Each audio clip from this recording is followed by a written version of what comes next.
Hello students, welcome to Shukla coaching. Students, आज के हमारे वीडियो का टॉपिक है कंप्यूटर हार्डवेयर्स, जिसमें हम जानेंगे कंप्यूटर हार्डवेयर कितने टाइप के होते हैं और इनके कंपोनेंट्स क्या क्या हैं। स्टूडेंट्स, वीडियो स्टार्ट करें उससे पहले आपसे रिक्वेस्ट है कि अगर चैनल पर नए हैं तो चैनल को सब्सक्राइब कर नोटिफिकेशन बेल ऑन कर लें, जिससे कि आगे आने वाली वीडियोस का नोटिफिकेशन आप तक पहुंचता रहे। तो चलिए शुरू करते हैं आज की video. Computer hardware. Computer hardware क्या होता है? The physical part of computer that we can see and touch are called hardware. Hardware क्या होता है? ये फिजिकल पार्ट होता है कंप्यूटर का, जिसको हम देख सकते हैं और टच कर सकते हैं, वो हार्डवेयर कहलाता है। For example, the keyboard, mouse, monitor, printer and motherboard are the computer hardware. और इसमें keyboard, mouse, monitor, printer, motherboard, ये सब क्या हैं? ये कंप्यूटर के हार्डवेयर्स हैं। Hardware is actually a collective term used to describe computer parts. और हार्डवेयर क्या होता है? एक कलेक्टिव टर्म होता है जो कंप्यूटर पार्ट्स को डिस्क्राइब करता है। एक्चुअली एक कंप्यूटर हार्डवेयर के बगैर कुछ नहीं है, ठीक है। Hardware is actually instructed by software to execute commands और इंस्ट्रक्शंस। क्योंकि हार्डवेयर क्या होता है? सॉफ्टवेयर के थ्रू दिए गए इंस्ट्रक्शंस को हार्डवेयर ही एक्सिक्यूट करता है और फिर हमें आउटपुट के रूप में उसे शो करता है आउटपुट डिवाइस पे। इसीलिए हार्डवेयर के बगैर कंप्यूटर कुछ भी नहीं है, बिकॉज कंप्यूटर में सॉफ्टवेयर डालने के लिए भी हार्डवेयर की ही जरूरत होती है, ठीक है। तो कंप्यूटर हार्डवेयर टू टाइप्स के होते हैं, internal and external. Internal hardware, internal components are usually invisible. Internal components क्या होते हैं? ज्यादातर इनविजिबल होते हैं, because they are located inside the computer case. क्यों? क्योंकि ये जो होते हैं कंप्यूटर केस मतलब सीपीयू कैबिनेट के अंदर लगे होते हैं, जिनको कि हम देख नहीं सकते हैं। टू व्यू देम, अगर इनको देखना है तो उसके लिए हमें मॉनिटर को या फिर सीपीयू को ओपन करना होता है, फिर ये देखते हैं। तो the internal hardware is listed below. तो इंटरनल हार्डवेयर कौन कौन से होते हैं? इसमें सेंट्रल प्रोसेसिंग यूनिट सीपीयू होता है, मदरबोर्ड होता है, रैम रैंडम एक्सेस मेमोरी, रोम होता है जिसका फुल फॉर्म होता है रीड ओनली मेमोरी, फिर हार्ड ड्राइव होती है, पीएसयू होता है, पीएसयू का फुल फॉर्म होता है पावर सप्लाई यूनिट, एनआईसी होता है, नेटवर्क कार्ड, हीट सिंक होता है। हीट सिंक मतलब फैन होता है जो सीपीयू के अंदर की जो गर्मी होती है उसे बाहर निकालता है। उसके बाद ग्राफिक कार्ड लगा होता है इसमें। तो स्टूडेंट्स, इन सब पार्ट्स के बारे में हम इंडिविजुअली एक अलग से वीडियो बनाएंगे जिसका नाम होगा पार्ट्स ऑफ कंप्यूटर, और इसमें हम इन सभी कंपोनेंट्स को इंडिविजुअली ब्रीफली समझेंगे, ठीक है। नेक्स्ट क्या है? नेक्स्ट है एक्सटर्नल हार्डवेयर। एक्सटर्नल हार्डवेयर क्या होते हैं? External components are also called peripheral components. External components को हम पेरिफेरल कंपोनेंट्स भी कहते हैं। Are connected to the computer from outside. और ये एक्सटर्नल हार्डवेयर क्या होते हैं? ये कंप्यूटर में बाहर से लगाए जाते हैं, या तो वो वायर के थ्रू लगाए जाते हैं और या फिर wirelessly. This includes input and output devices. और इनमें क्या होती है? इनपुट डिवाइसेस होती हैं और आउटपुट डिवाइसेस होती है। ये दोनों तरीके की डिवाइसेस होती हैं, जैसे monitor, mouse, keyboard, printer, speaker and UPS. ये सभी क्या होते हैं? ये सब एक्सटर्नल हार्डवेयर्स होते हैं।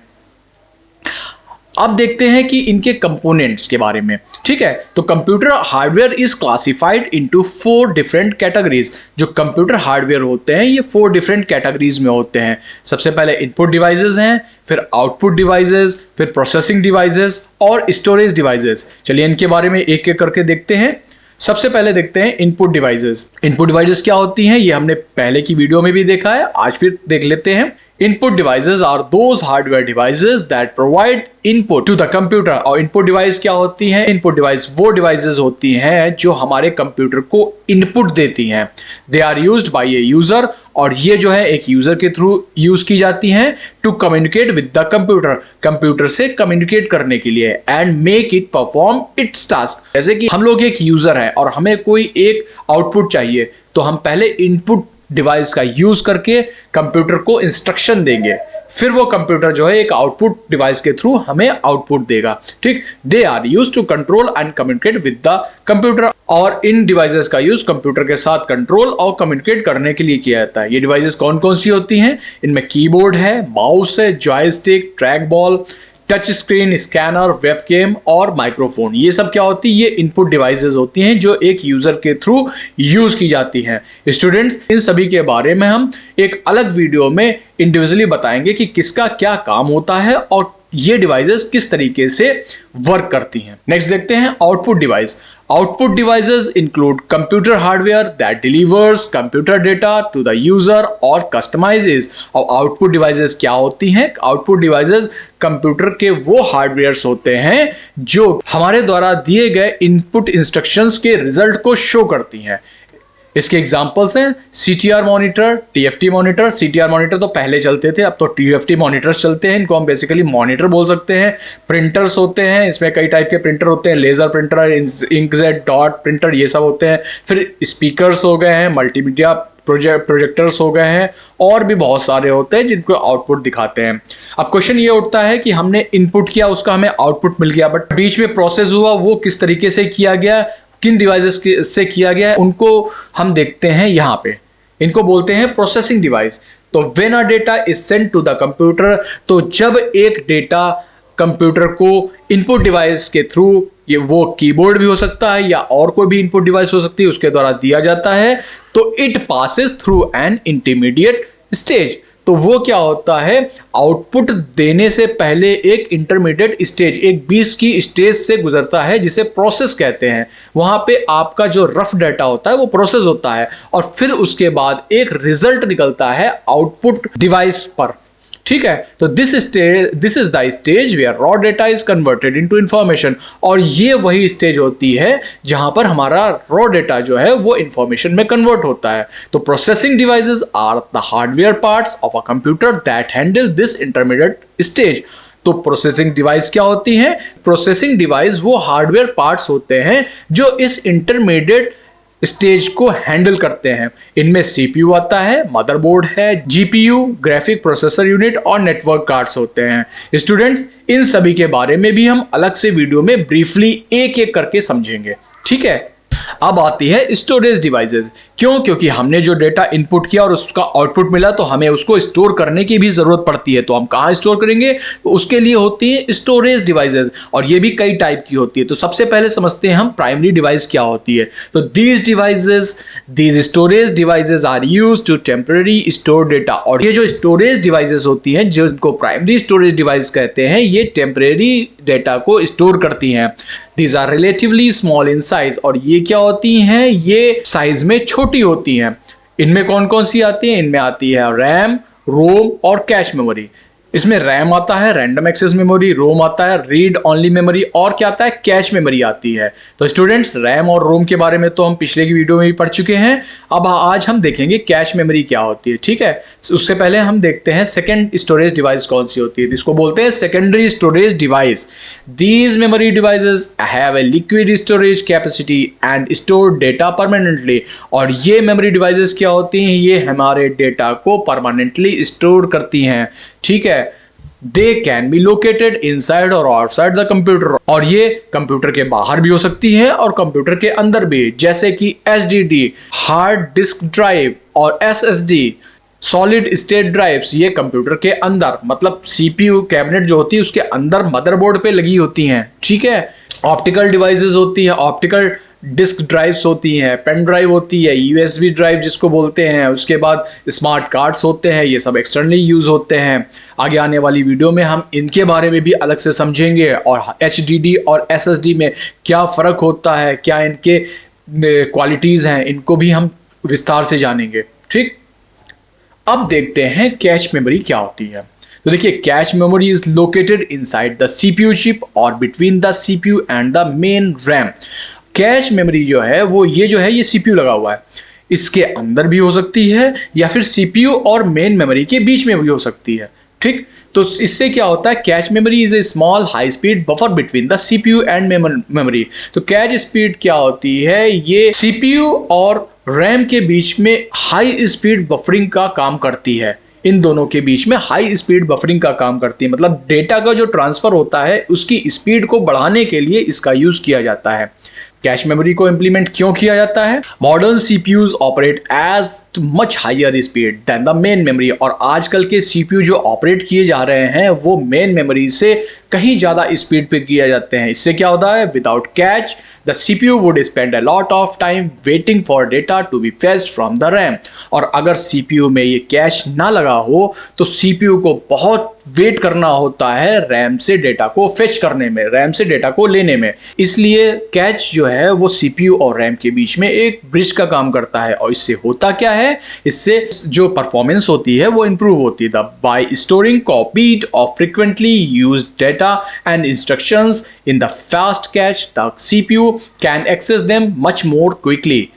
उससे क्या होता है, इसका काम ये होता है कि डेटा को जो बार बार डेटा हम लोग यूज करते हैं उसको कैच जो है अपने अंदर फेच कर लेती है, अपने अंदर स्टोर कर लेती है। उससे होता क्या है कि सीपीयू जो है कैसे तुरंत डेटा फेच कर सकता है, इससे स्पीड बढ़ जाती है।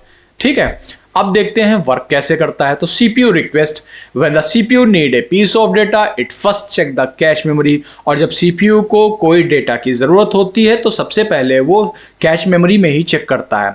If the data is found in the cache, अगर डेटा कैश में मिल गया जिसको कि बोलते हैं cache hit, the CPU retrieve it almost instantly leading to a fast process. तो सीपीयू इसको जितनी जल्दी हो सकता है उतनी जल्दी रिट्राइव कर लेता है, जिससे कि हमारा प्रोसेस फास्ट हो जाता है। ठीक है, इससे कंप्यूटर की परफॉर्मेंस भी फास्ट हो जाती है। अब catch miss, if the data is not in the catch, जिसको कि हम कैच मिस बोलते हैं, मींस अगर डेटा कैच में नहीं है, the system फेचेस the data from the slower main memory. तो सिस्टम कहां से डेटा को फेच करता है, वो स्लोअर मेन मेमोरी मतलब रैम से फेच करता है।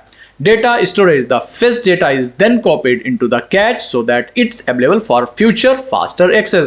और उसके बाद क्या होता है, इस डेटा को कैश के द्वारा कॉपीड कर लिया जाता है, जिससे कि इन फ्यूचर जब जरूरत होती है तो सीपीयू जो है कैश से डेटा को रिट्राइव कर लेता है और उससे हमारे सिस्टम की परफॉर्मेंस बढ़ जाती है और स्पीड फास्ट हो जाती है।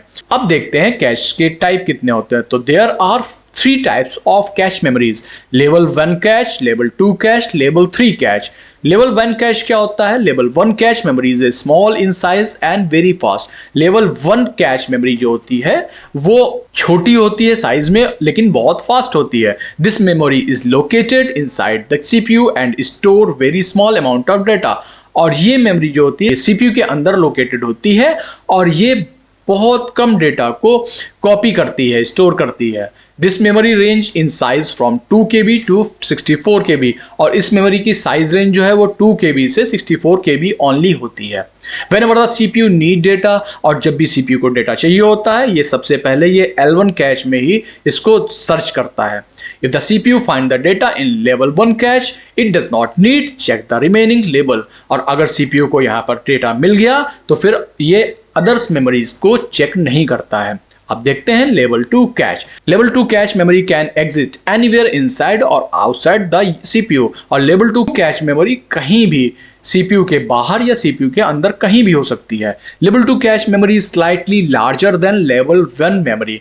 और लेवल 2 कैश मेमोरी जो होती है लेवल 1 से थोड़ी सी बड़ी होती है और इसका साइज 256 KB से 512 KB तक हो सकता है। ठीक है, level 2 cash is also called L2 cache. और लेवल 2 कैश मेमोरी को हम L2 कैश मेमोरी भी बोलते हैं। अब देखते हैं लेवल 3 कैश।